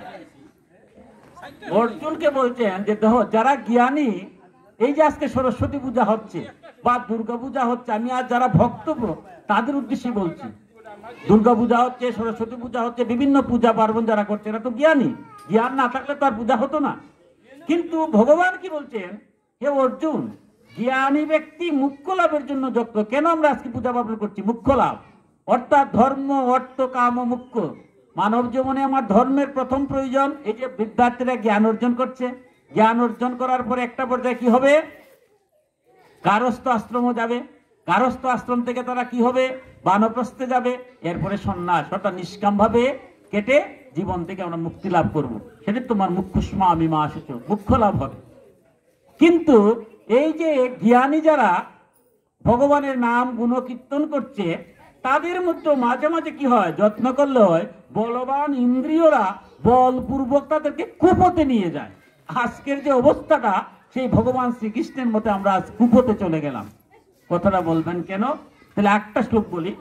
গীতার 2য় অধ্যায়ের কেন কুপথে যাচ্ছি, 62 এবং 63 নম্বর শ্লোকে বলছেন, হে অর্জুন, বিষয়ের কথা চিন্তা করতে করতে মানবের মনে সেই সকল বিষয়ে আসক্তি জন্মে। আসক্তি হইতে কামনা, কামনা হই বাধা পাইলে হয় ক্রোধের উদয়, ক্রোধ হইতে মোহ জন্মে, মোহ থেকে স্মৃতিভ্রংশ, স্মৃতিভ্রংশ হইতে বুদ্ধিনাশ, বুদ্ধিনাশ থেকে অধপাত এবং মানবের স্মৃতিভ্রংশ হওয়ার দরুন তামসিক বুকে মত্ত হয়ে জন্ম চক্র বারবার আমরা ঘুরতে থাকি। আমার বক্তব্য এর মধ্য দিয়ে শেষ করতে যাব, আপনারা প্রসাদ বিতরণ হবে। ভগবান সব বলছেন যে যারা জ্ঞানী তারা ইন্দ্রিয়কে যদি নিয়ন্ত্রণ করতে না পারে। আমরা আজ দেখি জ্ঞানী বলতে কি, আমরা বর্তমান সমাজে তো যারা সার্টিফিকেট, যারা বিএ এমএ পাস করি তারাই তো জ্ঞানী বলছি। কিন্তু দেখবেন দুর্নীতিটা কে করছে? যারা লেখাপড়া কম করছে তার চেয়ে বেশি দুর্নীতি করছে আমরা যারা লেখাপড়া করেছি। আপনারা কি আমার সাথে একমত হবেন না? আমার দুর্নীতিকে সারা দেশের কথা চিন্তা করুন, রাষ্ট্রের কথা চিন্তা করুন, বিশ্বের কথা চিন্তা করুন। দুর্নীতিগ্রস্ত কারা? তারা তো এত লেখাপড়া করলো, এত লেখাপড়া করার পরে এত দুর্নীতি হচ্ছে কোথায়? কারণ এরা ইন্দ্রিয়কে নিয়ন্ত্রণ করতে পারে নাই। আসল তত্ত্ব কথা হচ্ছে ইন্দ্রিয়, কাম ক্রোধ লোভ মোহ, এগুলা থেকে আমি ছাড়তে পারলাম না। লোভের বশবর্তী হইয়া, কামের বশবর্তী হইয়া আমি সমস্ত বিষয় ইন্দ্রিয়গুলা নিয়ে যাচ্ছে। তাই ভগবান শ্রীকৃষ্ণ বলছেন, পূজা পার্বণ যাই করো তার মধ্যে নিজের ইন্দ্রিয়কে নিয়ন্ত্রণ করো। আমি সাধু সাজলাম, হবে না। বারবার বলছেন সাধু সাবধান, ধুতি পরেছি, তিলক দিয়েছি মনটা স্থির হওয়ার জন্য। কিন্তু আমার ভিতরে যদি আমার লোভ লালসা থাকে যায়, আমি যদি মানুষের ক্ষতি করার চিন্তা থেকে যায়, সেখান থেকে আমি মুক্তি পাবো না। তাই সেগুলোকে আমরা পূজার মধ্য দিয়ে ধ্বংস করতে হবে। বারবার আমার মনের মধ্যে ময়লা জমে, ময়লাটাকে সাফ করতে হবে। আজ আমরা কিভাবে করছি? শাস্ত্রবিধি লঙ্ঘন করি। আমি বলছি আজকে সরস্বতী পূজা হচ্ছে, সারা বিশ্বের কথাই দেখুন। সরস্বতীর মূর্তি আপনারা তো মধুরভাবে করেছেন, শ্বেতবর্ণ, কিন্তু কয়টা মূর্তি শ্বেতবর্ণ আছে? তাহলে আমার মঙ্গলটা কিভাবে হবে? পূজা তো হচ্ছে, সব জায়গায় পূজা হচ্ছে। আবার ভগবান যে বললেন শাস্ত্রবিধি লঙ্ঘন করিয়া কোনো কার্য করলে ইহকালে শান্তি হবে না, পরকালে মুক্তি হবে না। এবার আমরা আত্মসমালোচনা করি, তাহলে কি আমরা মুক্তি লাভ করতে পারবো? এই মূর্তি কিভাবে আপনি প্রাণ প্রতিষ্ঠা করবেন? মূর্তি আমরা, আমাকে ক্ষমা করবেন, এই এলাকা আপনারা আমার খুব ভালো লাগছে এই কারণেই। আমাদের দরকার আছে মাইকেরও প্রয়োজন, প্রয়োজন নাই আমি বলছি না, এইটারও প্রয়োজন। কিন্তু দেখা গেল ডিজে আনলাম, বিশাল খরচ, কত 20,000 টাকা। আমি ক্ষমা করবেন, আমি বলছি না, এই কারণে আমার বর্তমান সনাতন ধর্মের অবস্থাটা কিরকম। বাজেট 20,000 টাকা ডিজে, গান একটা ধর্মীয় সঙ্গীত বাজে না, সব নিত্য নতুন সিনেমার গান। বাইরে থেকে বোঝা যাবে যেখানে কোনো পূজা পার্বণ হচ্ছে না। লজ্জা হয় নিজেকে সনাতন ধর্ম পরিচয় দিতে। এই কি আমার সনাতন? হাজার হাজার লক্ষ লক্ষ গান আছে সনাতন ধর্মে, আধ্যাত্মিক কথা। মন তো স্থির থাকতে হবে। জল যদি আপনি ফ্রিজের মধ্যে রাখে, এটা বরফ হবে, সেটাতে যদি শান্তি দিতে যান মাথা ফেটে যাবে, তাই না? কেটলি দিয়ে যদি আগুনের মধ্যে বসান, সেই জল বাষ্পাকারে উড়িয়ে যাবে। সাধারণ তাপমাত্রায় জল তরল থাকে। তাহলে জলও পরিবেশের কারণে, তাপমাত্রার কারণে কখন কঠিন, কখনো তরল, কখনো বায়বীয় হয়। আমার মনের অবস্থা তাই। আমার মতো অধম যখন আপনাদের মতো ভক্তের কাছে আসছি, খুব ভালো লাগতেছে। যদি দুষ্টদের কাছে যাই, ওই ওদের পাল্লায় পরে আমিও ওইরকম হয়ে যাব, কারণ মনটা তো চঞ্চল। তাই সনাতন ধর্মে বলছে তুমি গান বাজাবে। আমার কত কীর্তন আছে, কত আধ্যাত্মিক কীর্তন আছে, কত গান আছে, সেগুলো বাজাই না। এরপরে ডেকোরেশন, বিশাল ডেকোরেশন করলাম, 20,000 টাকা, 40,000 টাকা চলে গেল ডিজে আর ডেকোরেট আসছে। এইভাবে অনেক টাকা কষ্ট করি, দেখা গেল 5 লাখ টাকা বাজেট। কিন্তু সেই 5 লাখ টাকা বাজেট থেকে কিন্তু ইচ্ছা করলে আমরা পূজার জন্য ব্যয় করছি, মূর্তির জন্য কত 20,000 টাকা। কিন্তু সেই মূর্তি আর ধ্যান মতো নাই, পুরীতে গিয়ে পূজা প্রাণ প্রতিষ্ঠা করেন নাই। যদি পুরোহিত সত্যিকার অর্থে পূজা করেন, ধ্যান ছাড়া কিভাবে প্রাণ প্রতিষ্ঠা করবেন? তাহলে এই মূর্তি এনে লাভ হলো না। কিন্তু আমি 2,000 টাকার মূর্তি যদি আমি আনি, সেই মূর্তি যদি আমার ধ্যান মতো হয়, সেটা আমার মঙ্গল হয়। এইভাবে 5 লাখ টাকা খরচ করলাম। কিন্তু আমার এলাকায় যুব সমাজ আছে হয়তো 100টা ছেলে, তার মধ্যে 20টা ছেলে হয়তো লেখাপড়াই করতে পারছে না টাকার অভাবে। আমি এখান থেকে টাকা বাঁচিয়ে যদি 20টা ছেলেকে ওই টাকা সারাটা বছর দিয়ে দিতাম, অথবা শুধু সরস্বতী পূজা নয়, দুর্গা পূজা নয়, মাসে মাসে যদি সেই যুবক তরুণদেরকে নিয়ে একটু বসার চেষ্টা করতাম, সবাইকে নিয়ে একটু ধর্মীয় আলোচনা, গীতা ভাগবত অথবা সৎ পথে চলার, তাহলে কিন্তু অনেক আধ্যাত্মিক উন্নতি হতো। আমাদের আজ যুব সমাজ ধ্বংস হয়ে যাচ্ছে। আমি গাল দিচ্ছি, যুব সমাজ মদ খাচ্ছে, গাঞ্জা খাচ্ছে। আচ্ছা বলুন তো, এর জন্য কি যুব সমাজ দায়ী? যুব সমাজ মদ পেলো কোথায়, গাঁজা পেলো কোথায়? আমার আপনার মতো বয়সে যারা, তারাই তো ব্যবসা করছি, দেখো না দেখার ভান করছি। তারা তরুণ, তাদের কোনো দোষ নাই, কারণ তারা তরুণ, তারার বয়সটাই এরকম। তারাকে যেভাবে তৈরি করবেন, যে মাটি দিয়ে শিখ হয়, সেই মাটি দিয়ে কিন্তু মূর্তি হয়। আমার ব্যর্থতা, তাদেরকে আমরা দেবতা মানাতে পারে নাই। প্রত্যেকটা তরুণের মধ্যেই দেবতুল্য, তাদেরকে আমরা মানাবার দায়িত্ব আমরা। তাই আমরা বড় যারা আছি, আমরা সেইভাবে যেন তৈরি করি। আমার এলাকায় কতটা যুবক আছে, কতটা যুবতী মেয়ে আছে, প্রত্যেকের খোঁজখবর নিতে হবে এবং তাদের কত তোকে মাসে একদিন নিয়ে বসতে হবে। আমরা দুর্ভাগ্য, আজ তরুণরা, যুবকরা বিপদগামী হচ্ছে। কতভাবে যে বিপদগামী হচ্ছে তার হিসাব ছাড়া। আমরা কি তার হিসাব রাখি? আমরা দুর্গা পূজা কোটি কোটি টাকা ব্যয় করি, কালী পূজা কোটি কোটি টাকা ব্যয় করি, যেটা আমার সনাতন ধর্মে নাই। আতশবাদীর কথা, আতশবাদীর তলে কোটি কোটি টাকা ব্যয় করে ফেলি, পুলিশ দিয়ে আটকাতে পারি না।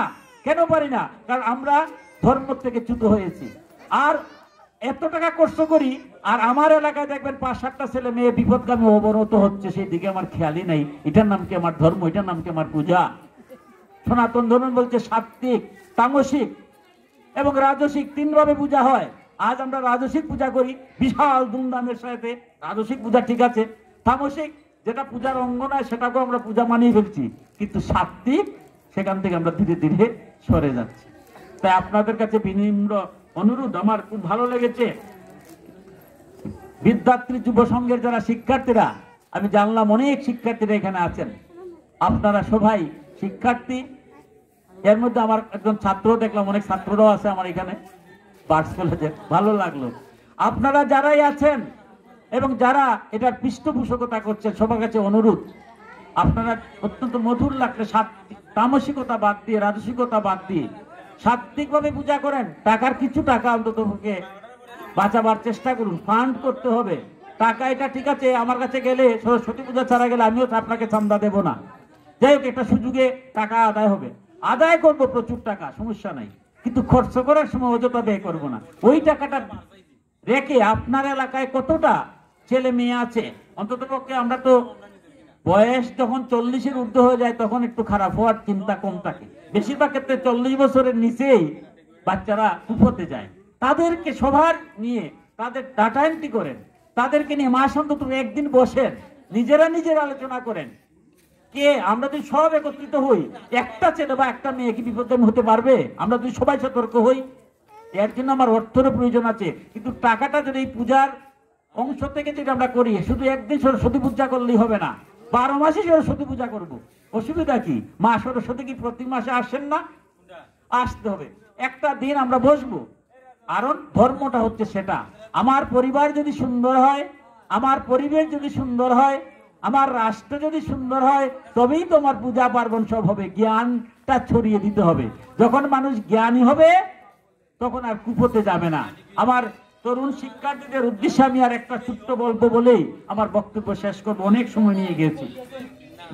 তরুণ শিক্ষার্থীদের উদ্দেশ্যে একটা গল্প বলেই, আমার মা বাবা এখানে যারা অনেক শ্রদ্ধাভাজন, আমার মাতৃতুল্য অনেক আছেন, আমার পিতৃতুল্য অনেক আছেন, সবার প্রতি একটা আমার গল্পের মর্মার্থটা আপনারা হয়তো যেটুকু আমার জ্ঞান আছে সেটুকু ব্যাখ্যা করো, বাকিটা আপনারা যারা জ্ঞানী, আমার চেয়ে অনেক জ্ঞান এখানে আছেন, আপনারা বুঝে নেবেন। একটা আশ্রমের মধ্যে একটা মুনি থাকেন। মুনির আশ্রমের মধ্যে একজন মুনি থাকেন। সেই আশ্রমে ফুল বেলপাতা দিয়ে তিনি পূজা করেন। তাই তিনি একটি গবৎস, একটা গরুর বাচ্চা, ছোট্ট একটা গরুর বাচ্চা নিয়ে আসছেন। ছোটবেলায় যেটা থাকবে, ছোটবেলা থেকে আশ্রমে থাকে। এই যে আপনাদের এই যে আজকে এখানে আসছে, এটা একটা বড় সুন্দর আশ্রম, চতুর্দিকে গেট আছে, খুব মধুর লাগতেছে। এইরকমই একটা আশ্রম। তো আশ্রমের মধ্যে গোবৎসটা ছোট থেকে তো থাকে, ফুল বেলপাতা যা হয় তাই খায়, আশেপাশে ঘুরে ঘুরে মাঠের মতো আছে। তো আপনাদের এটাও তো বিশাল বড় আশ্রম, এরকমই আশ্রম, সেখানে কুটে কুটে খায়। মুনিবর সকালবেলা পূজা করে গ্রামে চলে যান, দুপুর দিকে আসেন, এসে যা ভিক্ষা পান সেটা দিয়ে অন্ন দিয়ে তিনি খান। এইভাবে চলছে। ধীরে ধীরে গাভীর বাচ্চাটা একটু বড় হয়েছে। মুনি আর সেদিকে খেয়াল রাখছে না যে বাচ্চাটা কি বাইরে যায় না কি যায় না। বিশ্বাস তো ছোট থেকে তৈরি করেছি, সে কি বাইরে যাবে? যাবে না।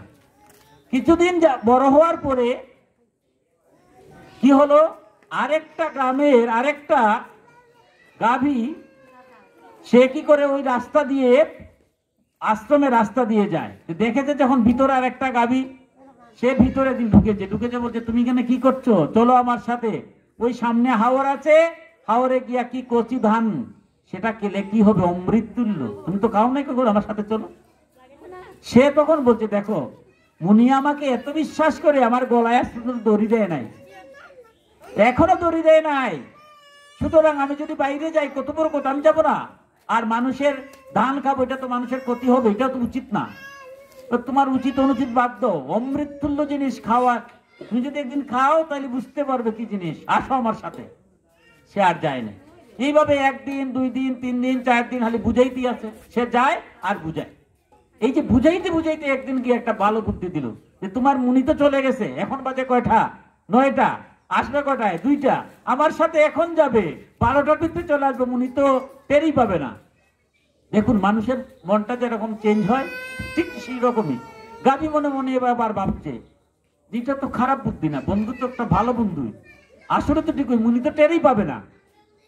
তাই বললো যে না বন্ধু, ঠিক আছে, তুমি অনেকদিন বুঝাচ্ছ, এবার যে তুমি বুদ্ধি দিচ্ছ এই বুদ্ধিটা খারাপ না, ঠিক আছে চলো একবার দেখে আসে। স্বাভাবিক, এবার গিয়েছে, হাওরে গিয়ে ধান খেয়েছে। যে কখনো ধান খায় নাই, হঠাৎ যদি ধান খায়, সে তো ঘাস খেয়েছে, এবার কচি ধান খেয়েছে, তার তো অমৃতই লাগবে। সুতরাং খুব ভালোই লেগেছে, বলছে তোমার মতো বন্ধু তো আর পৃথিবীতে আর কেউ নাই, প্রতিদিন তুমি আসবে, প্রতিদিন তোমার সাথে যাবো। আর মুনি আসার আগে আবার চলে আসবে প্রতিদিন। তাই যায়, তাই প্রতিদিনই ধান খায়, আবার চলে আসে। মুনি দেখে আলুই নেই, মুনিও তো এত বিশ্বাস যে আমার এই গাভীটা যাবে না, বিশ্বাসটা এত বেশি, তিনি কখনো 2টার আগে আসেন না। ভাবেন যে 2টার আগে আসা লাভ কি, তার মাথার তো চিন্তাই নাই ভালো জিনিস। এদিকে যখন অনেক ধান খেয়ে ফেলছে, গ্রামের কৃষকরা ভাবলো হায় রে, সব ধান তো খেয়ে ফেলবে, এবার ধরতে হবে। এবার তারা একটা ফাঁদ পেতেছে, সবাই চতুর্দিকে আছে, সবাই ফাঁদ পেতে আক্রমণ যখন করছে, গ্রামের যেটা দুষ্ট গাভী ছিল সে তো লেজ পিঠে দিয়ে দৌড় দিচ্ছে, তাকে কি আর পারে? দুষ্টকে খুব সহজে ধরা যায় না। আর এত মুনির গাভী কিছুক্ষণ দৌড় দিচ্ছে, এরপরে কি আর পারে? তারপরে ধরে ফেলছে। ধরে ফেলার পর কি হবে বুঝতেই পারছেন, উত্তম মধ্যম ভালো টেকেনা হলো, বাড়িতে নিয়ে আসলো। আসার পরে এখন কি হবে, কুয়োরও দেওয়া হবে। এমন সময় আমার এই যে আমার কাকু এখানে বসে আছেন, এরকম অনেক মায়ের মুরব্বী আসছেন। আসার পরে তো চিনে ফেলছেন এটা মুনির গাভী। এই সর্বনাশ, এটা তো মুনির গাভী। কেউ আবার বলছে মুনির গাভী হলে কি হলো, দোষী তো দোষী, তাই কুয়োরে দিতে হবে। আবার আমার কাকুর মতো যারা বৃদ্ধ আছেন এরা তো কি করবেন, জ্ঞানী মানুষ, এরা বলতে দেখো যাই করো, একটা ভালো মানুষের ছেলে বা মেয়ে যে 200 করে তার দিকে তাকিয়ে তারে বাদ দিয়ে দাও, যে মুনির গাভী তো, তোমরা যাই বলো রে বা, কাজ নাই, ছেড়ে দাও। তে বলতেছে ঠিক আছে ছেড়ে দেবো। মুনিকে গিয়ে বলো যে মনি ঠাকুর ওনাকে এত শ্রদ্ধা করি, ওনাকে কিভাবে বলতে পারি? এটা কিরকম কথা? তাকে বলবো না, করও দিব না। একজন মধ্যে এক কাজ করো, ওর গলার মধ্যে একটা কাঠের ঘন্টা ঝুলিয়ে দাও, তাহলে মুনি বুঝবে। মুনি তো বুঝতেই পারছে না সে যে বাইরে যায়, বুঝবে যে সে বাইরে গিয়েছিল, লজ্জায় বলে নাই, তাই মা কাঠের একটা ঘন্টা ঝুলিয়ে দিয়েছে। তাই হলো, কাঠের ঘন্টা ঝুলিয়ে দিল, এবার ছেড়ে দিল। এমনি উত্তম খেয়েছে, কাঠের ঘন্টা গলার মাঝে বাজছে, আঁটুর মধ্যে ব্যথা হচ্ছে, ধীরে ধীরে যাচ্ছে, এবার ধরে চোখের জল ঝরছে। আমরার অবস্থা তো এরকমই হয়, যখন গলায় ঘটটা বাঁধে তখন আমাদের চোখের জল আসে, এর আগে কিন্তু চোখের জল আসে না। তাই এবার চোখের জল আসছে, আর মনে মনে ভাবছে, হায় রে কুসঙ্গে পড়ে যে মুনি একদিন আমার উপরে হাত তুললো না, কিন্তু এই সঙ্গের কারণে আমি নিষ্পাপ ছিলাম, পাপী হলাম, মানুষের ক্ষতিও করলাম, আর আজকে গলার কাঠের ঘন্টা ঝুলিয়ে দিল। আমি মুনির সামনে গিয়ে কিভাবে দাঁড়াই? এবং হাই হুতাশ করতেছে। ধীরে ধীরে খুব কষ্ট করে আশ্রমে গিয়েছে, আশ্রমে গিয়ে ঢুকার যে সাহসটুকু আর তার নেই। মুনিকে কি করবে? তাই আশ্রমের গেটের মধ্যেই অধরে চোখের জল ঝরছে, অঝরে ঝরছে, আর গেটের মধ্যে বসে আছে। মুনি ঠাকুর ঠিকই আসছেন, এসে যখন দেখলেন তার চোখে জল ঝরছে, জল যখন ঝরছে তখন ভাবলেন যে, জিজ্ঞাসা করলেন গাভীকে যে, তোমার গলায় তো আমি কখনো দড়ি দেই নাই, তুমি এমন কোন সঙ্গী পেলে যে সঙ্গীর কারণে আজকে তুমি বাইরে গেলে? তুমি অবশ্যই মানুষের ক্ষতি করেছো, একটা ঘটনা ঘটেছে, তাই বলি তো মানুষ তোমার গলায় ঘন্টা দিয়েছে। এবার গাভী মুনিকে উত্তর দিচ্ছে। কি উত্তর? অসতীর সঙ্গ দূষেন সতী কন্যা মতিভ্রম একরাত্রি প্রভাসেন কাষ্ঠঘণ্টা বিমর্জিতা। যে অসতী সঙ্গে পড়লে সতী কন্যারও মতিভ্রম ঘটে। যে সতী কন্যা, তারও কিন্তু মতিভ্রম হয় যদি অসতীর সাথে পড়ে। এই দুষ্ট শয়তানের সঙ্গে পড়ে আজ কাঠের ঘন্টা আমার গলায় ঝুলছে। আজ সনাতন ধর্মের তরুণ যুবক যুবতী, তরুণ তরুণীরা প্রায় সময় আমরা দেখি বিপদগামী যাচ্ছে। তার একটাই কারণ, আমরা যারা বড়রা আছি আমরা দেখেও দেখি না, বুঝেও বুঝি না। আমি যখন ছোট ছিলাম, আমার বাস্তব ঘটনাই বলি, বাইরে যে যখন এই এলাকায় যেতাম ভয় থাকতো, আমার মায়ের মুরব্বী কেউ যদি উল্টা পাল্টা দেখতেন ধমক দিতেন। আর আজকে এই বয়সে দেখি আমার ছেলেকে ধমক দেন যদি, আমি গিয়ে আপনাকে বলি, আপনি আমার কে? আমার ছেলেকে আমার মেয়েকে ধমক দিবেন? যেদিন থেকে আমরা এই শিক্ষা পেলাম আমার ছেলেকে ধমক দেওয়ার আপনি কে, সেদিন থেকে আমরা অধঃপতন হয়েছে। আমার তরুণ সমাজের জন্য নয়, আমার জন্য সেটা হয়েছে। কারণ আমরা অভিভাবকরা এত সেনসিটিভ হয়ে গেলাম। শিক্ষকরা ছাত্রকে শাসন করেছে, বাড়ি এসে যখন বলছি বাবা আবার মার দিয়েছে। আর আজ আমিও শিক্ষক, আজ যদি কোনো ছাত্রকে শিক্ষক চলাফেরার জন্য করে, অভিভাবক গিয়ে বলে আমার ছেলেকে মারার অধিকার কে দিয়েছে? আপনি পড়াবে পারবেন, না পারলে আমাকে চলে আসবেন। এই যে অবস্থা, এই অবস্থা করে আসলে আমাদের সমাজটা ধ্বংস হয়ে গেছে। আমি হাত জোর করে বলছি, আর ধ্বংসে যাবেন না। আমাদের সনাতন ধর্মের তরুণ যুবকরা কোন পর্যায়ে গেছে আপনারা নিজের পাড়া পরিবেশ সব চিন্তা করে দেখুন। এখন তো ইন্টারনেটের যুগ, সব দেখতে পাচ্ছেন। সারা বিশ্বের কথাই বলেন, সারা দেশের কথাই বলেন, সারা এলাকার কথাই বলেন, সব ধ্বংস হয়ে যাচ্ছে। আমরা পূজা পার্বণ যাই করি না কেন, আমার তরুণ সমাজ, আমার যুব সমাজকে যদি রক্ষা করতে না পারি, তাদেরকে যদি, তাহলে আমার এই পূজা পার্বণ সব বৃথা। তাই আপনাদের এলাকায় আপনারা সমস্ত তরুণ যুবক যারা আছে তাদেরকে নিয়ে অন্তত প্রতি মাসে একবার বসুন। তাদের সাথে যদি বসেন, তাদের সাথে মিশেন, তাহলে তারাও একটা কাজ করতে চিন্তা করবে। আর দুষ্ট প্রকৃতির এই যে গ্রামের গাভীর অভাব নাই, তারা নিষ্পাপ। এই নিষ্পাপদেরকে পাপের পথে নেওয়ার জন্য একটা ফাঁদ পড়ে আছে চতুর্দিকে। সেই ফাঁদে তারা, বয়স তো তরুণ, তাই কচি ধান খাওয়ার লোভে তারা বারবার ফাঁদে পড়ে আর ধ্বংস হচ্ছে। আমার বক্তব্য আর দেব না, শুধু অনেক কথাই ছিল, অনেক ধৈর্য ধরে আপনারা অনেকক্ষণ যেমন আমার বক্তব্য শুনছেন। শুধু শেষ কথাটাই বলবো যে আপনারা এলাকার ধন্য যে আপনারা রাজাপুরের বিদ্যাশ্রী যুব সংঘের যারা যুবকরা অত্যন্ত মধুরভাবে শাস্ত্রীয়ভাবে পূজা পার্বণ করছে, আমার মতো অধমকে দুটি কথার বলার সুযোগও করে দিয়েছে। আপনারা অন্তত প্রতি মাসে একবার বসবেন তাদেরকে নিয়ে। তারা যদি মানুষ হয়, তারা যদি জ্ঞানী হয়, তবেই আমরা সার্থক। আর আমার পরবর্তী প্রজন্মরা যদি মানুষ না হয়, তাহলে আমার মানুষত্ব দিয়ে কি লাভ হবে? তাই তাদের যাতে মঙ্গল হয়, তাদের যাতে কল্যাণ হয়, আমরা সেই কর্মগুলোই যেন করি। সেই বাগদেবীর কাছে আমি শুধু সেই প্রার্থনা করি, আমাদের জন্য সেই জ্ঞান দেন, যাতে আমার তরুণরা, আমার শিক্ষার্থীরা, আমার বিদ্যার্থীরা প্রকৃত জ্ঞানের মধ্য দিয়ে তারা দেশের, দশের, জগতের মঙ্গল সাধন করতে পারে। আমি এই প্রার্থনার মধ্য দিয়েই আবারও যারা এখানে জ্ঞানী গুণী মাতৃমণ্ডলী সূত্রনারায়ণ বৃন্দ আছেন, ভক্ত জ্ঞানী সকলের শ্রীচরণে আমার প্রণতি জ্ঞাপন করে আমার আলোচনার এখানেই বিশ্রাম নিলাম। সর্বে ভবন্তু সুখিনঃ, সর্বে সন্তু নিরাময়া, সর্বে ভদ্রাণি পশ্যন্তু, মা কষ্টিত দুঃখভাগ ভবেৎ। এই পৃথিবীর সকলেই সুখী হোক, সকলেই রোগমুক্ত হোক, সকলেই শুভবোধ দর্শন করুক, সকলেই মঙ্গল লাভ করুক, সকলেই শান্তি লাভ করুক। ওম শান্তি, ওম শান্তি, ওম শান্তি। জয় জয় নিতাই গৌর সীতানাথ প্রেমানন্দে, হরি হরি বল। জয় জয় নিতাই গৌর সীতানাথ প্রেমানন্দে, হরি হরি বল। জয় জয় নিতাই গৌর সীতানাথ প্রেমানন্দে, হরি হরি বল। হরে কৃষ্ণ কৃষ্ণ কৃষ্ণ হরে হরে, হরে রাম রাম রাম হরে হরে। হরে কৃষ্ণ কৃষ্ণ কৃষ্ণ হরে হরে, হরে রাম রাম রাম হরে হরে। হরে কৃষ্ণ কৃষ্ণ কৃষ্ণ হরে হরে, হরে রাম রাম রাম হরে হরে।